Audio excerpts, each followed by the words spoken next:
Então, acredito que tá gravando, tá? Fala galera, como é que vocês estão, beleza? Felipe falando aqui pro canal Elliott Wave Forecast Podcast. Se você não é inscrito, por favor, se inscreva. Semana passada foi carnaval, a gente não gravou nada, tá? Mas se eu me lembro bem, né? Do nosso último vídeo, que foi na semana retrasada. Bem, em primeiro lugar, a gente tá com um belíssimo guidance aqui, né? Quem acompanha aí o canal, seja pelo Telegram, seja pelo YouTube, sabe que a gente chamou o fundo aqui no Ibovespa. Eu tô olhando o gráfico do Ibovespa no diário, tá? Começando pelo Ibovespa, tá? Nosso objetivo aqui é atualizar nossas análises semanais aí. Quem acompanha o nosso canal aí, tanto pelo YouTube quanto pelo canal do Telegram, que tá na descrição aí, sabe que a gente chamou esse fundo aqui, não o fundo exatamente, mas a gente conseguiu antecipar, a gente antecipou esse pullback aqui. A gente mais ou menos antecipou essa correção aqui. No princípio, a gente achou que isso aqui poderia ser uma correção mais profunda. Na medida que começou a fazer um pullback, a gente reatualizou a análise, focando aqui no movimento de alta novamente, né? Quando chegou aqui nessa região, a gente conseguiu antecipar que teria mais um movimento de alta, né? E a gente antecipou que 114 mil era uma resistência importante, né? Inclusive, cheguei até a publicar uma análise aqui no TradingView. Enfim, tá publicado aí uma análise falando sobre essa resistência aqui, né? Nos 114 mil pontos. E realmente funcionou, tá? Funcionou, uma belíssima resistência e o mercado derreteu desse ponto até aqui. Quando chegou nessa outra suporte aqui, a gente mencionou a possibilidade de fazer um suporte. O suporte aconteceu, não tão profundo talvez quanto a gente esperasse ou quanto poderia ter sido, né? A gente, na verdade, não tem como ter certeza sobre isso. Mas fez suporte. E essa semana agora, tá? Semana de carnaval, o mercado abriu caindo, perdendo essa região de suporte, tá? E a gente tem essa contagem aqui, tá? Se vocês acompanharam as nossas análises no passado, vocês sabem que a gente está esperando uma onda C para baixo, tá? Que já está acontecendo. Pra gente isso aqui já é uma onda C para baixo. Teve essa onda A aqui, depois da eleição. Teve essa onda B que a gente já explicou que a gente conseguiu antecipar ela. E agora a gente está tentando antecipar essa onda C, que se completar aí, enfim, a gente vai estar com um guidance muito bom, né? A gente acertou a correção aqui para baixo, acertou a correção para cima, depois acertou mais essa onda C. E aqui no curto prazo, o que eu tô vendo é isso aqui, né? Eu acho que a gente completou 5 ondas aqui, tá? Então eu acho que a gente pode ter um pullback aqui novamente, tá? Pode lateralizar um pouco aqui nessa região, tá? Entre os 110 mil pontos, 111 mil pontos e 105 mil pontos, tá? Pela contagem aqui, poderia muito bem lateralizar. Eu acho que essa onda 5 ainda está se formando, então ela pode estender um pouquinho aqui para baixo ainda, então talvez venha aqui no 104, enfim, tem suportes aqui, né? Para trás, eu tô olhando o gráfico de 1 hora, né? Vou voltar pro gráfico diário para que não trave. Não travou, que bom. Não é? Então, vocês viram no detalhe lá, a gente está esperando a finalização dessa onda 5 de 5 aqui, tá? E posteriormente um suporte, tá? Um pullback aqui, novamente seria uma onda 2 de C, né? E o nosso alvo para C seria essa contagem aqui. Deixa eu só. Então, a gente está com esse viés aqui, 1, 2, aí 3, 4, 5, né? Vamos dar uma intermediária, isso aí, né? Desse C aqui, né? 5 de C, né? A gente completou uma onda que seria uma onda 1 aqui para C. E aí, provavelmente a gente vai ter um pullback aqui que vai ser uma onda 2, tá? Esse é o nosso viés, a gente tem acertado muito no Ibovespa. A gente espera continuar acertando aí.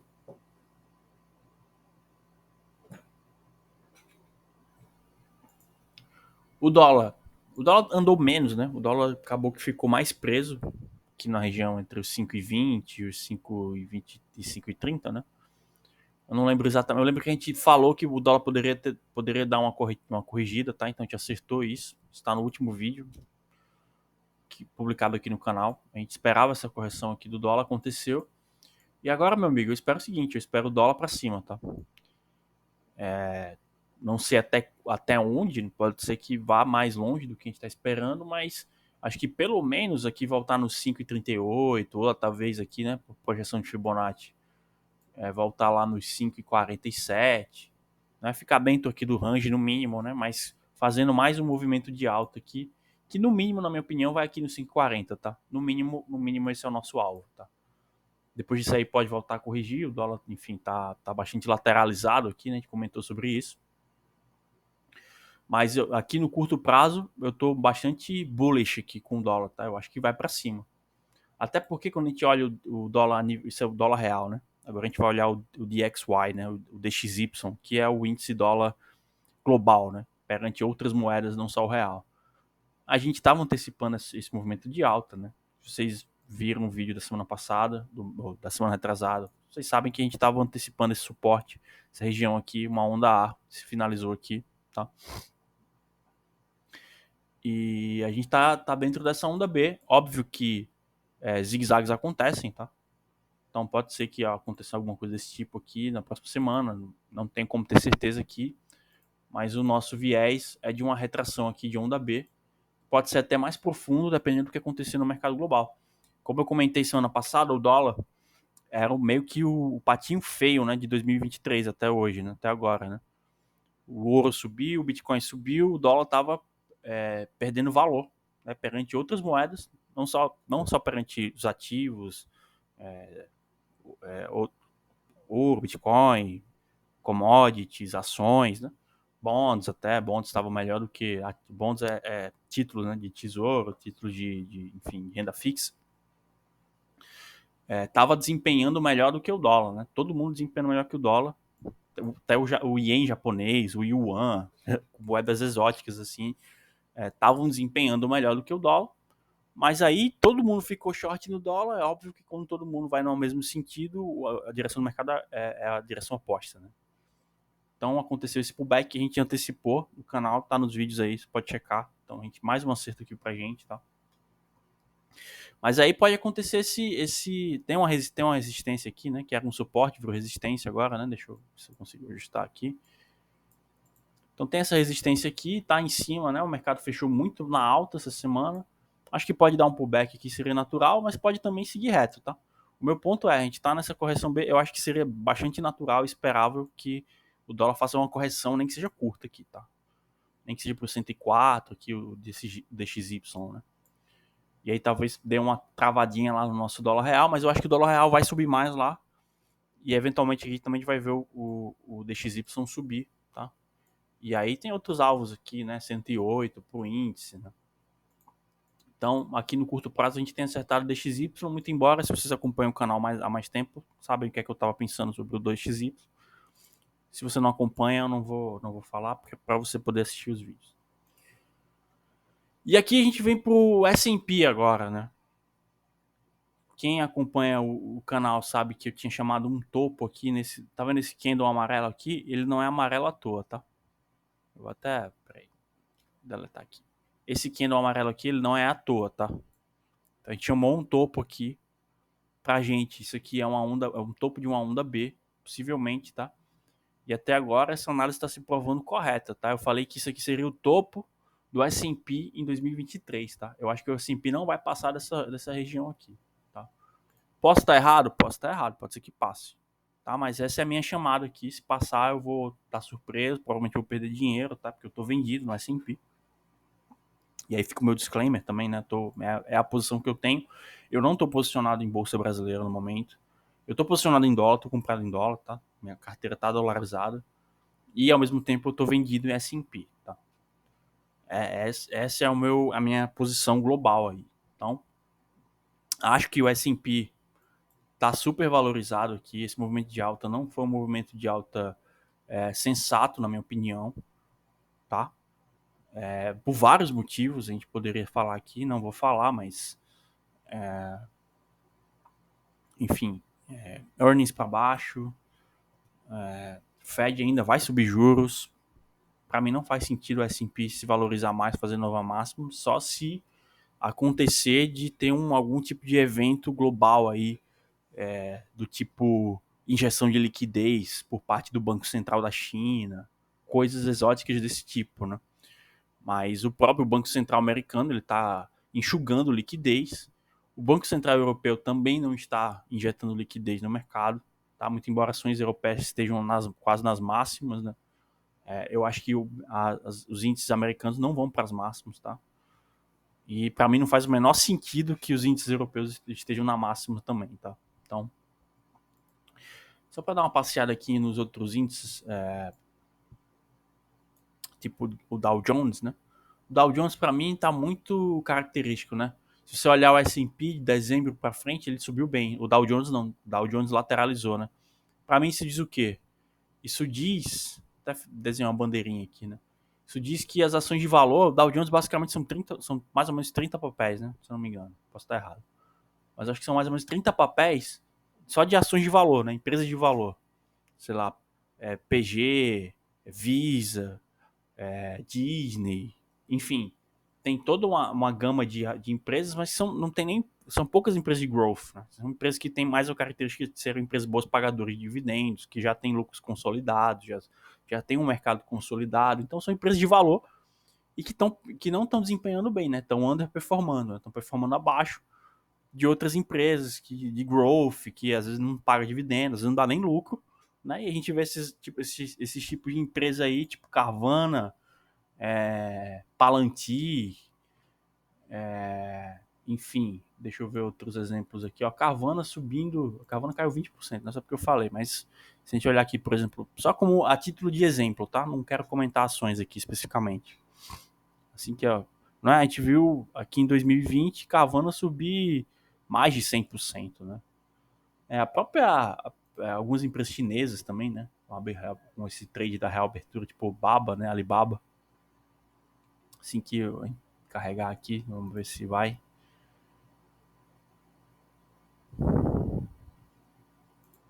Foi, carregou aqui. Tive que dar pausa, mas carregou.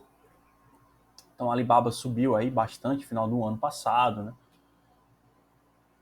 Enfim, empresa de consumo, né? O meu ponto é que esse tipo de empresa se valorizou e quando você olha as empresas do Dow Jones, elas desempenharam abaixo, tá?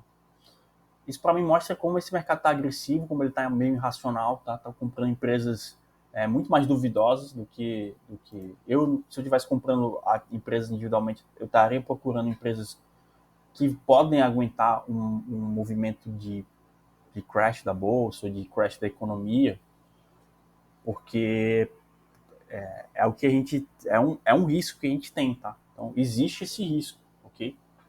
E a bolsa não está precificando isso, tá? A bolsa americana não está precificando esse risco que existe, ele é real, tá? Se perguntar a qualquer economista, é óbvio que a gente não sabe, você não pode dar certeza que vai ter uma recessão, enfim.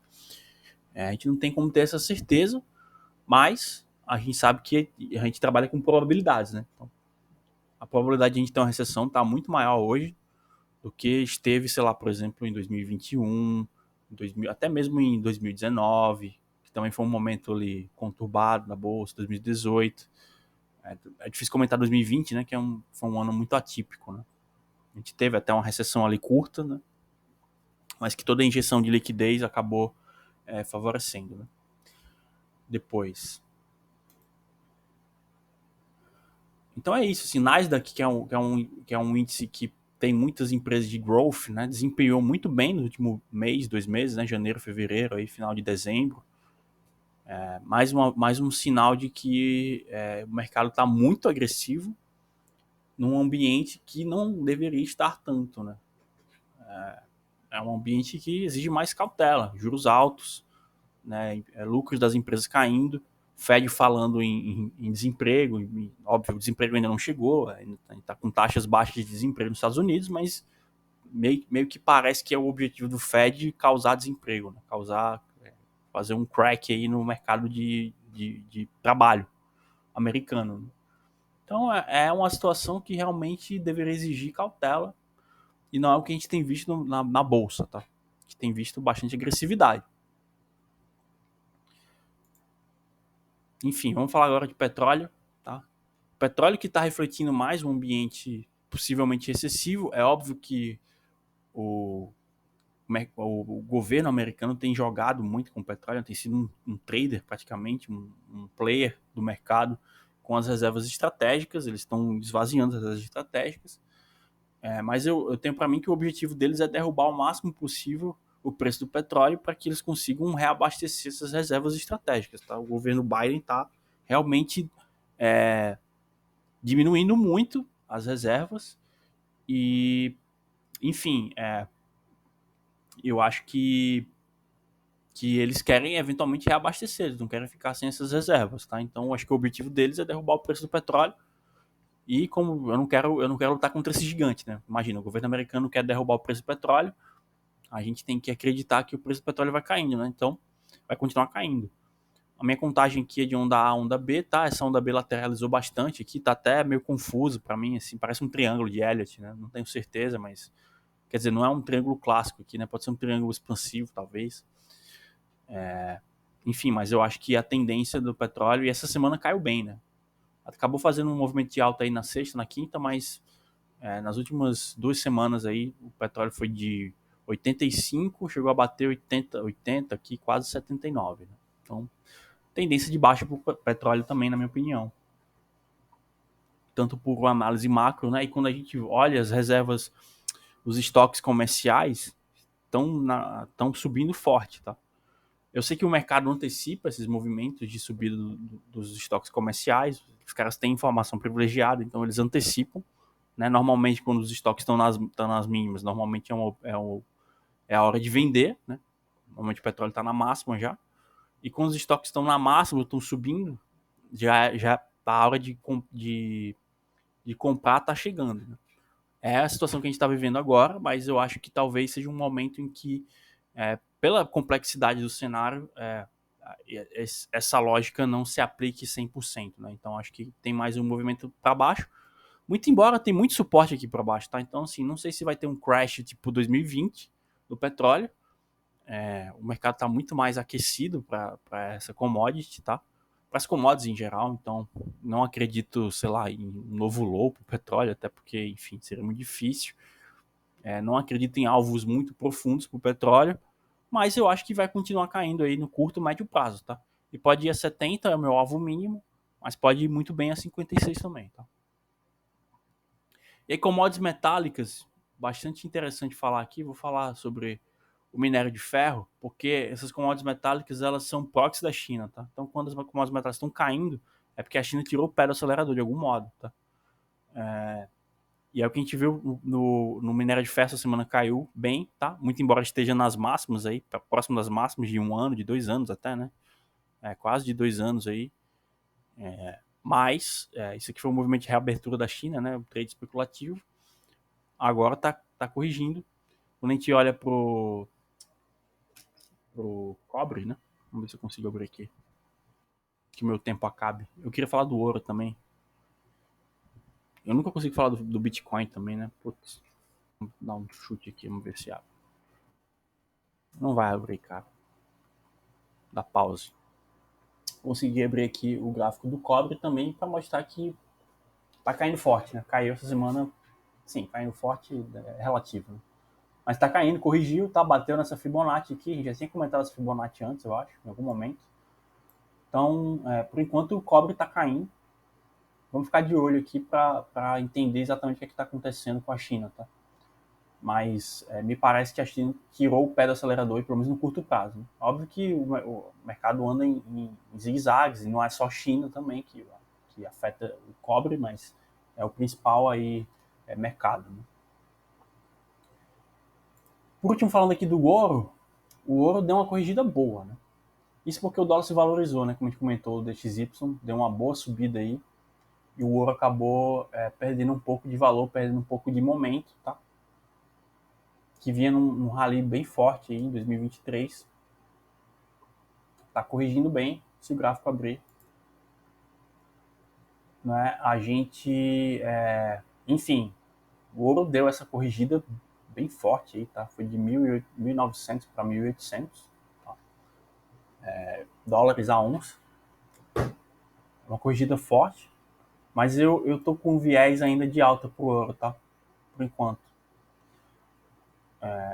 Depois eu vou gravar um vídeo só comentando o ouro, tá? Porque o nosso tempo acabou, eu queria comentar outras coisas, mas senão o vídeo fica muito longo, né? E vocês não assistem. Então é isso, um abraço para vocês, fiquem com Deus e até a próxima.